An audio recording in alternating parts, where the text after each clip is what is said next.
ಬೆಳೆದು ನಿಂತಿರುವ ಬೆಳೆಗಳಿಗೆ ಹಾಗೂ ಜನ ಜಾನುವಾರುಗಳಿಗೆ ಕೂಡಲೇ ನೀರು ಹರಿಸುವಂತೆ ಒತ್ತಾಯಿಸಿ ಪಾಂಡವಪುರದ ವಿಸಿ ನಾಲೆಯ ಉಪ ಕಚೇರಿಗೆ ಮುತ್ತಿಗೆ ಹಾಕಿ ಕೆಆರ್ಎಸ್ ರಸ್ತೆ ತಡೆದು ಬೃಹತ್ ಪ್ರತಿಭಟನೆ ನಡೆಸಲಾಯಿತು.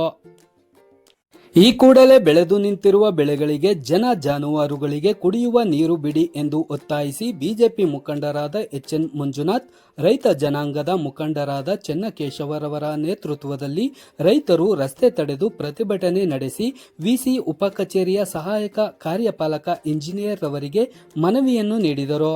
ಈ ಕ್ಷಣದಿಂದಲೇ ನೀರು ಬಿಡದಿದ್ದರೆ ನೀರು ಬಿಡುವವರೆಗೂ ಪ್ರತಿದಿನ ರಸ್ತೆ ತಡೆದು ಹೋರಾಟ ಮಾಡುವುದಾಗಿ ಎಚ್ಚರಿಸಿ ಬಿಡದಿ ರೈತರ ಪರವಾಗಿ ಬೆಂಬಲ ಸೂಚಿಸಿದರು.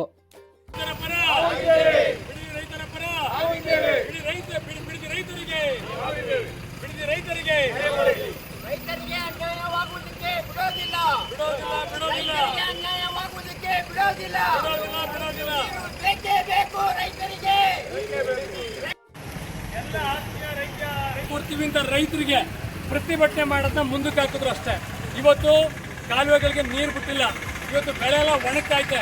ಏನು ಅನ್ಕೊಂಡಿರ್ಬೋದು, ರೈತ ಒಬ್ಬ ಕೆಟ್ಟರೆ ಇಡೀ ದೇಶನೇ ಸರ್ವನಾಶ ಆಗ್ತದೆ, ಎಲ್ಲರಿಗೂ ಗೊತ್ತು.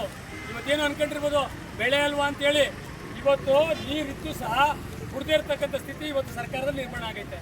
ನಾವು ನೋಡ್ತಾ ಇದ್ದೀರಿ, ಬಿಡದಿನಲ್ಲಿ ಇವತ್ತು ನ್ಯಾಯಯುತವಾಗಿರ್ತಕ್ಕಂಥ ನಮ್ಮ ಜಮೀನನ್ನ ಅಳತೆ ಮಾಡೋದಕ್ಕೆ ನಮ್ಗೆ ಕೇಳ್ಬಿಟ್ಟು ಮಾಡಿ ಅಂತಂದರೆ ಇವತ್ತು ಅಲ್ಲೇ ಮಾಡ್ತಾ ಇದ್ದಾರೆ. ಇವತ್ತಿನ ದಿನ ಯಾವ ಮಟ್ಟಕ್ಕೆ ಅಂತಂದರೆ ನ್ಯಾಯಯುತವಾಗಿ ಏನು ಕೇಳಬಾರ್ದು. ಟಿ ವಿಲಿ ಒಂದು ಕಡೆ ಒಬ್ಬ ಮಂತ್ರಿ ಹೇಳ್ತಾರೆ ನೀರು ಬಿಡ್ತೀವಿ ಅಂತ ಹೇಳ್ತಾರೆ, ಈಗ ಹೇಳ್ತಾರೆ ಇನ್ನು ನಮ್ಗೆ ಆರ್ಡ್ರ್ ಬಂದಿಲ್ಲ ಅಂತ ಹೇಳ್ತಾರೆ. ಅದರಿಂದ ನೀರು ಬಿಡಬೇಕು, ತತ್ಕ್ಷಣ ಇವತ್ತೇ ನೀರು ಬಿಡಬೇಕು ಅಂತೇಳಿ ಒತ್ತಾಯ ಮಾಡ್ತಾ ಹೋರಾಟ ಮಾಡ್ತಾ ಇದ್ದೀವಿ. ಸರ್ಕಾರ ಯಾವುದೇ ಕಾರಣಕ್ಕೂ ಈ ಸಂದರ್ಭದಲ್ಲಿ ಬೆಳೆನ ಒಳಸಕ್ಕೆ ಬಿಡಬಾರ್ದು. ಇಲ್ಲ ಇವತ್ತೇ ಘೋಷಣೆ ಮಾಡಿ, 1 ಎಕರೆಗೆ ಏನು ನೀವತ್ತು ಪರಿಹಾರ ಕೊಡ್ತೀವಿ ಅನ್ನೋದು ಘೋಷಣೆ ಮಾಡಬೇಕು.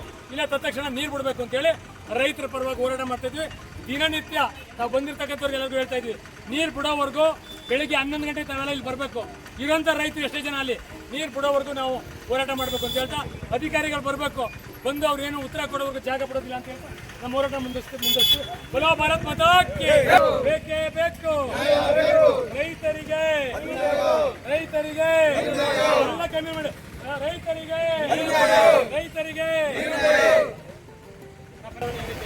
ನೀರು ಕೊಟ್ಬಿಡ್ತೀವಿ ಅಂತ ಮಾತಾಡಿ ಮೊನ್ನೆ ಪತ್ರಿಕೆಲ್ಲ ಬಂತು, ಟಿವಿಲೆಲ್ಲ ಬಂತು. ಜನ ಬಿಡ್ತಾರಲ್ಲ ಅಂತ ಅವ್ರ ಜಿಗಳು ತಗೊಂಡು ನಿಂತವ್ರೆ, ಅವರೆಲ್ಲ ಸರಿ ಮಾಡ್ಕೊತಾವ್ರೆ. ಏನು ನೀರು ಹಾಕ್ಬಿಟ್ಟಿಲ್ಲ ಹೇಳಿ. ನೀವು ತಂದಿರ್ಕೊಂಡಿದ್ದೀರಾ, ಸರ್ಕಾರ ಒಪ್ಕೊಂಡು ಅಧಿಕಾರಿ ಬಿಡ್ತಾ ಇಲ್ವಾ? ಅದು ಏನು ಹೇಳ್ಬೇಕಲ್ಲ ಹೇಳಿ. ನೀರನ್ನು ಬಿಡ್ತಕ್ಕಂತಹ ಅಧಿಕಾರ ಇರ್ತಕ್ಕಂಥದ್ದು ನೀರಾವರಿ ಸಲಹಾ ಸಮಿತಿ ತೀರ್ಮಾನ ಕೈಗೊಳ್ಳಬೇಕು. ಹಾಗಾಗಿ ಕುಡಿಯುವ ನೀರಿನ ಪ್ರಮಾಣ ಮತ್ತು ರೈತರ ಬದುಕು ಎರಡನ್ನೂ ಕೂಡ ನೋಡಬೇಕಾಗ್ತದೆ. ಇವೆಲ್ಲ ನೋಡಿಕೊಂಡು ಇಲಾಖೆ ನಿರ್ದೇಶನ ಏನಿರ್ತದೆ ಆ ಪ್ರಕಾರ ನಾವು ಇಲಾಖೆಯನ್ನು ನಿಂತ್ಕೊಳ್ತೀವಿ. ನೀವು ಮನವಿ ಕೊಟ್ಟರೆ ಅದನ್ನು ಇಲಾಖೆ ಗಮನಕ್ಕೆ ಮತ್ತು ರೈತರ ಬವಣೆ ಏನಿದೆ, ಅವ್ರ ಕಷ್ಟ ಏನಿದೆ ಅಂತಕ್ಕಂಥ ಹೇಳೋದನ್ನು ತಿಳ್ಕೊಳ್ತೀವಿ. ಕೆಆರ್ಎಸ್ ಅಣೆಕಟ್ಟೆ ಕಟ್ಟಿರೋದು ಬೆಂಗಳೂರು ನೀರುಗಳಿಗೆ, ತಮಿಳುನಾಡು ನೀರುಗಳಿಗೆಲ್ಲ. ಮಂಡ್ಯ ರೈತರಿಗೆ ಅಣೆಕಟ್ಟೆ ಕಟ್ಟಿರೋದು, ಮಹಾರಾಜರು ಕಟ್ಟಿದ್ರು, ಯಾರೋ ಪುಣ್ಯಾತ್ಮರು ಕಟ್ಟಿದ್ರು.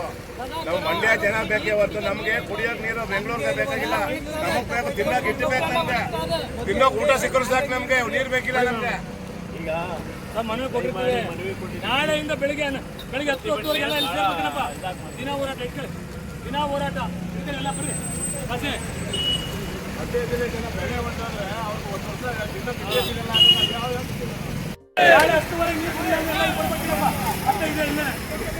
ಪಾಂಡವಪುರ ಪುರಸಭೆ ಶ್ರೀ ನಾಲ್ವಡಿ ಕೃಷ್ಣರಾಜ ಒಡೆಯರ್ ಸಭಾಂಗಣದಲ್ಲಿ ಪುರಸಭೆ ಮುಖ್ಯ ಅಧಿಕಾರಿ ಸತೀಶ್ ಕುಮಾರ್, ಸಮಾಜ ಕಲ್ಯಾಣ ಇಲಾಖೆ ಸಹಾಯಕ ನಿರ್ದೇಶಕರಾದ ಕೋಮಲ ರವರ ನೇತೃತ್ವದಲ್ಲಿ ನಮಸ್ತೆ ದಿನಾಚರಣೆ ಕಾರ್ಯಕ್ರಮ, ಯುಜಿಡಿ ಪೌರ ಕಾರ್ಮಿಕರಿಗೆ ಸುರಕ್ಷಾ ಕಿಟ್ ವಿತರಿಸಿ ಪೌರ ಕಾರ್ಮಿಕರು ಇತರೆ ಸ್ವಚ್ಛತಾ ಸಿಬ್ಬಂದಿಯವರೊಂದಿಗೆ ಯಶಸ್ವಿಯಾಗಿ ಆಚರಿಸಲಾಯಿತು.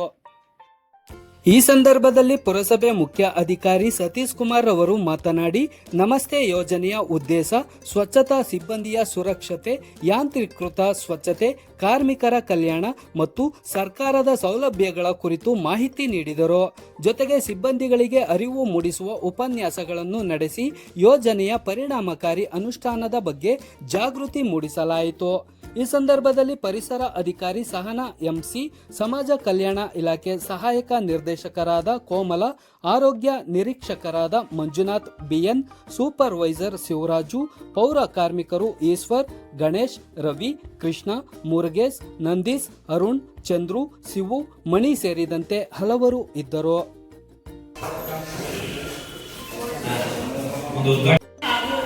ಒಳಚರಂಡಿ ನಿರ್ವಹಣೆ ಮಾಡುವಂತಹ ನೌಕರರು ಸುರಕ್ಷತಾ ಕ್ರಮಗಳನ್ನ ನಾವು ಎಚ್ಚರಿಸುವಂತಹ ದಿನಾಚರಣೆ ಆಗಿರುತ್ತೆ. ಈಗ ಆಲ್ರೆಡಿ ಪಾಂಡವಪುರ ಪುರಸಭೆಗೆ ಸೇರಿದಂತ ಒಟ್ಟು 6 ಜನ ನೌಕರರನ್ನ ನಾವೀಗ ಆಲ್ರೆಡಿ ನೋಂದಣಿ ಮಾಡಲಾಗಿದೆ. ಇದು ಸೆಂಟ್ರಲ್ ಗವರ್ನಮೆಂಟ್ಗೆ ಸಂಬಂಧಪಟ್ಟಂತಹ ಪೋರ್ಟಲ್ ಆಗಿದ್ದು ಒಟ್ಟು 6 ಜನರನ್ನ ನಾವೀಗ ಆಲ್ರೆಡಿ ಪ್ರೊಫೈಲಿಂಗ್ ಮಾಡಲಾಗಿದೆ. ಆ 6 ಜನರನ್ನ ನಾನೀಗ ವೇದಿಕೆ ಮೇಲೆ ಕರೆಯಕ್ಕೆ ಇಷ್ಟಪಡ್ತೀನಿ. ಅವರಿಗೆ ನಾವು ಇವತ್ತು ಮಾನ್ಯ ಮುಖ್ಯಾಧಿಕಾರಿಗಳು ಹಾಗೂ ಸಹಾಯಕ ನಿರ್ದೇಶಕರು ಸಮಾಜ ಕಲ್ಯಾಣ ಇಲಾಖೆಯವರ ವತಿಯಿಂದ ಅವರಿಗೆ ಸುರಕ್ಷತಾ ಪರಿಕರಗಳನ್ನು ವಿತರಿಸುವ ಕಾರ್ಯಕ್ರಮವನ್ನು ನಡೆಸ್ಕೊಡ್ಬೇಕು ಅಂತ ಕೇಳ್ತೀನಿ. ನಾನು ಹೆಸರನ್ನ ಕರೀತಾ ಹೋಗ್ತೀನಿ. ಎಲ್ಲ 6 ಜನರು ಬಂದು ಅದನ್ನ ಸ್ವೀಕರಿಸಬೇಕು ಅಂತ ಕೇಳ್ಕೊತೀನಿ. ಮೊದಲನೇದಾಗಿ ಗಣೇಶ, ಶಿವರಾಜ್. ಅಷ್ಟು ಜನರು ಕೂಡ ನೀವು UGD ಕೆಲಸವನ್ನ ಮಾಡ್ಲಿಕ್ಕೆ ಹೋಗ್ತೀರಿ, ಅವಾಗ ಈ ಏನ್ ಪರಿಕರಗಳನ್ನ ಸುಮ್ಮನೆ ಕೊಡ್ತಾ ಇಲ್ಲ, ಮನೆಗೆ ಮಾಡ್ಲಿಕ್ಕಲ್ಲ, ಆ ಪರಿಕರಗಳನ್ನ ನೀವು ಧರಿಸ್ಕೊಂಡೇನೆ ಕೆಲಸ ಮಾಡ್ಲೇಬೇಕು. ಇಲ್ಲಿದ್ರೆ ಏನಾಗ್ತದೆ, ನಿಮ್ಮ ಆರೋಗ್ಯಕ್ಕೂ ಹಾನಿ ಆಗ್ತದೆ, ಮತ್ತೆ ಕೆಲಸ ಮಾಡಿಸತಕ್ಕಂಥವ್ರಿಗೂ ಕೂಡ ತೊಂದರೆ ಆಗ್ತದೆ ಅಲ್ವಾ ಮೇಡಮ್? ಇದು ಸೆಂಟ್ರಲ್ ಗವರ್ಮೆಂಟ್ ಅಂದ್ರೆ ಕೇಂದ್ರ ಸರ್ಕಾರದ ನೀತಿ. ಯಾಕೆ ಅಂದ್ರೆ ಸುಮ್ಮನೆ ಸರ್ಕಾರದವರು ನೀತಿ ನಿಯಮಗಳನ್ನ ಮಾಡೋದಿಲ್ಲ. ಯಾಕೆ ಮಾಡ್ತಾರೆ ಅಂದ್ರೆ ನಮ್ಮ ನೌಕರರ ಯೋಗಕ್ಷೇಮವನ್ನ ಇಟ್ಕೊಂಡು ಮಾಡಿದ್ದಾರೆ. ದಯಮಾಡಿ ಕೊಟ್ಟು ಇದನ್ನ ನೀಟಾಗಿ ಬಳಸ್ಕೋಬೇಕು ಅಂತ ಹೇಳಿ ಈ ಮೂಲಕ ಎಲ್ಲರಲ್ಲೂ ಕೊಟ್ಟ ಕ್ಲಾಸ್ ಮಾಡಬೇಕು. ಒಬ್ಬೊಬ್ಬರಿಗೆ ಕೊಟ್ಮೇಲೆ ಹೆಂಗಿರ್ಬೇಕು ಅಂದ್ರೆ ಕ್ಲಾಸ್ ಬೆಳಗ್ಗೆ ತಿಂಡಿ ತಿಂದಿದ್ದು ಇಲ್ಲಿಯೇ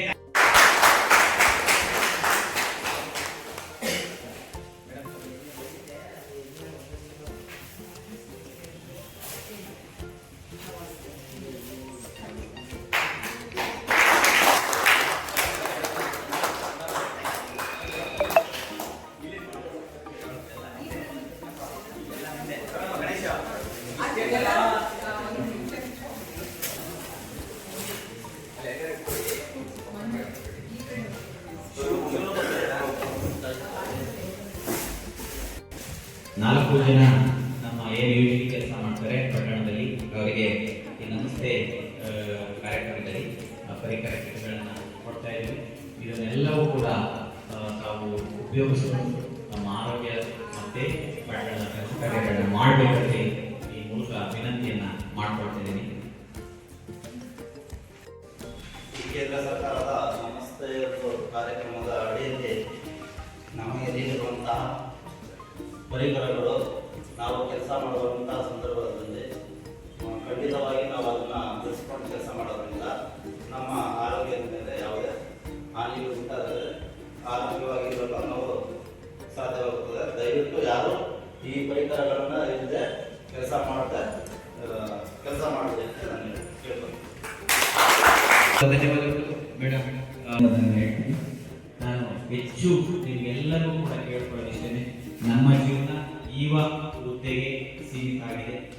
ನಮ್ಮ ಮಕ್ಕಳು ಅಂದರೆ ನಮ್ಮ ಮುಂದಿನ ಪೀಳಿಗೆ ಈ ಹುದ್ದೆಗಿನ ಹೆಚ್ಚಿನ ಹುದ್ದೆಯನ್ನು ಅಲಂಕರಿಸುತ್ತಾರೆ. ನೀವೆಲ್ಲರೂ ಕೂಡ ಶ್ರಮ ವಹಿಸಿ ಅವರಿಗೆ ಆ ವಿದ್ಯೆಯನ್ನು ಕಲ್ಪಿಸುವ ಶಕ್ತಿಯನ್ನು ನೀವು ಕೊಡಬೇಕಂತ ಹೇಳಿ ಎಲ್ಲರೂ ಕೂಡ ಕಳಕಳಿ ಮನವಿಯನ್ನ ಯಾವುದೇ ಯೋಜನೆಗಳು ಫಲಕಾರಿಯಾಗಿ ಅನುಷ್ಠಾನ ಆಗಬೇಕು, ಬಳಕೆ ತುಂಬಾ ನೀಟಾಗಿ ಆಗಬೇಕು. ಸೊ ಕೊಟ್ಟಿರೋ ಎಲ್ಲ ಸುರಕ್ಷತಾ ಪರಿಕರಗಳನ್ನು ನೀವು ಸದ್ಬಳಕೆ ಮಾಡ್ಕೋಬೇಕು ಅಂತ ಹೇಳ್ತಾ ಈ ಕಾರ್ಯಕ್ರಮಕ್ಕೆ ಆಗಮಿಸಿ ಕಾರ್ಯಕ್ರಮವನ್ನು ಯಶಸ್ವಿಗೊಳಿಸಿದಲ್ಲಿ ಮುಖ್ಯ ಪಾತ್ರವಹಿಸಿದಂತಹ ಮಾನ್ಯ ಮುಖ್ಯಾಧಿಕಾರಿಗಳಿಗೆ ನಿಮ್ಮೆಲ್ಲರ ಪರವಾಗಿ ಪೂರ್ವಕ ವಂದನೆಗಳನ್ನು ಸಲ್ಲಿಸ್ತೇನೆ. ಟೆಕ್ನಾಲಜಿ ಬಂದಿದೆ, ದಯಮಾಡಿ ಈಗೆಲ್ಲ ಹಿಂದೆಲ್ಲ ಇತ್ತು ಮಲಗುವ ಪದ್ಧತಿ, ಈಗ ಆ ಥರ ಇದೆಯಾ? ಸರ್ಕಾರದಿಂದ ನಿಮ್ಮ ಹಂತಕ್ಕೆ ಆ ಸಂದರ್ಭದಲ್ಲಿ ನೀವು ಓದಲಿಕ್ಕೆ, ನಾವು ಓದುವ ಸಂದರ್ಭದಲ್ಲಿ ಅಷ್ಟು ಅವಕಾಶಗಳು ಓದಲಿಕ್ಕೆ ಇರಲಿಲ್ಲ. ಈ ಸಂದರ್ಭದಲ್ಲಿ ಯಥೇಚ್ಛವಾಗಿ ನಮ್ಮ ಕಾರ್ಮಿಕ ಮಕ್ಕಳಿಗೆ ಅನುಕೂಲ ಆಗ್ತದೆ. ದಯಮಾಡಿ ನಮಗೆಲ್ಲ ಎಷ್ಟೆಲ್ಲ ಸ್ಟ್ರೆಸ್ ಇರ್ತದೆ, ಅದು ಕೂಡ ಯಾವಾಗಲೂ ನಿಮ್ಮ ಮೇಲೆ ರೇಗಿದಿಲ್ವಾ? ಯಾಕೆ ಹೇಳಿ, ನಾವು ಅಳವಡಿಸಲಿಲ್ಲ ಆ ನೀತಿ ನಿಯಮಗಳು ಅಲ್ವಾ? ಈಗ ನಿಮ್ಮ ಪೌರ ಕಾರ್ಮಿಕರ ಕೆಲಸ ಶುರುವಾಗಿದೆ, ಶುರುವಾಗಿದೆ, ಎಷ್ಟೆಲ್ಲ ತೊಂದರೆ ಕೊಟ್ಟರು, ಹೊಡೆಯಕ್ಕೆ